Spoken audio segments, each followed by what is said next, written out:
para você prosseguir e ter uma visão clara, absoluta, precisa de Deus em todas as áreas da sua vida. Quando nós chegamos aqui no livro de 1 Samuel, nos deparamos com uma história bastante conhecida da igreja e até mesmo de pessoas que não pertencem à igreja de Jesus. Todos, eu acredito que uma grande maioria conhece Davi. Quem foi Davi? Davi foi um homem segundo o coração de Deus, alguém que Deus levantou, alguém que Deus escolheu, cheio de falhas e imperfeições como eu e você, mas Deus tinha um propósito na vida dele. E ele, uma das coisas que eu mais admiro em Davi, algumas coisas, mas uma delas é a experiência que ele tinha com Deus. A experiência que ele tinha com Deus dava a ele a garantia, dava a ele a certeza que em qualquer batalha da vida Deus não iria falhar. Uma das coisas que eu admiro em Davi, porque Davi era sensível quando cometia algum erro. Ele tinha a capacidade de olhar para Deus, reconhecer os seus erros e se apresentar diante de Deus como um homem falho, necessitado e carente da graça do Senhor. E esse é um princípio, irmão, extremamente importante para a igreja do século 21, de reconhecermos que somos falhos e perfeitos, e como eu sempre falo aqui, como uma criança recém-nascida precisa do leite materno de sua mãe, nós precisamos da graça do Senhor, nós precisamos do perdão do Senhor, para que possamos viver, andar triunfantemente sobre a face da terra.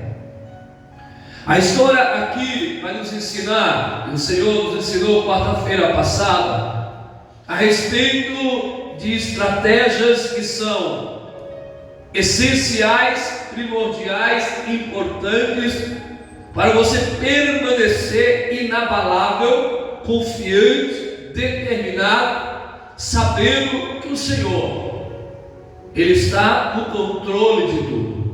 E sabemos que tem alguns momentos da minha e da sua vida, irmão, que parece, dá essa impressão, humanamente falando, que Deus não está preocupado com a tua história, e parece que Deus se esqueceu de mim, e parece que a situação fugiu do controle de Deus. E nós sabemos, a Bíblia vai dizer que mesmo que uma mãe, ela venha esquecer do seu filho que não amamenta, todavia Deus não vai esquecer de mim e nem de você, e muito menos da promessa que Ele fez a mim e a você. Aleluia, glórias ao Senhor.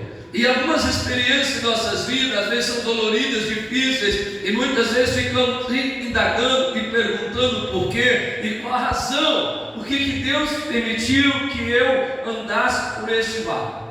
Uma das coisas que o Espírito do Senhor tem me ensinado é que todas as coisas, pela palavra, todas as coisas cooperam para o bem daqueles que amam ao Senhor. O difícil é entender essa passagem bíblica quando você está dentro de uma ventania, quando você está dentro de uma tempestade, quando algo deu errado para mim e para você. O difícil é entender que esta situação, de alguma maneira, Deus vai se servir dela para mostrar a mim e a você o seu poder, a sua grandeza. E Davi passou por duas grandes experiências, antes de chegar neste combate entre ele e Golias. A palavra vai me dizer, vai me dar o respaldo que um dia ele estava cuidando das ovelhas do seu pai e apareceu duas feras. Uma vez foi um leão e outra vez foi um urso. E ali o Senhor deu estratégia para ele cuidar das suas ovelhas e não deixar que essas duas feras devorassem as suas ovelhas, que eram do seu pai. E quando ele vai chegar perante a presença de Saul, a autoridade de Elias, ele vai dizer, Saul vai dizer, você não tem condições de lutar. Aí Davi vai se levantar firmemente e ele vai dizer algo extremamente importante. Ele vai dizer assim, ó, aí você vai se lançar aonde? No livro de Hebreus, capítulo 3, versículo 8, que vai dizer o que lá? Que Deus é o mesmo Deus de ontem, de hoje e eternamente. Aleluia. Davi vai dizer que o Deus que fez ontem é o Deus que vai fazer hoje e vai fazer amanhã. E ele vai dizer literalmente isso para Saul. Ele vai dizer, o negócio é o seguinte, ó, uma vez eu tomava conta das ovelhas do meu pai, apareceu um leão, apareceu um urso, e Deus me deu estratégia e eu venci. E você vai ver que essa situação faz parte de algo do passado. E agora ele está diante de outro grande desafio. E ele vai se levantar. E uma das coisas interessantes nesse versículo 46, que ele vai olhar para o desafio, ele vai olhar para o gigante, ele vai olhar para a situação, e ele vai dizer um negócio bem interessante, irmão. Ele não vai dizer, olha, amanhã eu volto aqui e resolvo o problema. Ele não vai dizer, o mês que vem eu volto aqui e resolvo o problema. Porque muitas vezes, irmãos, eu e você temos deixado para amanhã o que tem que ser resolvido hoje. Davi agora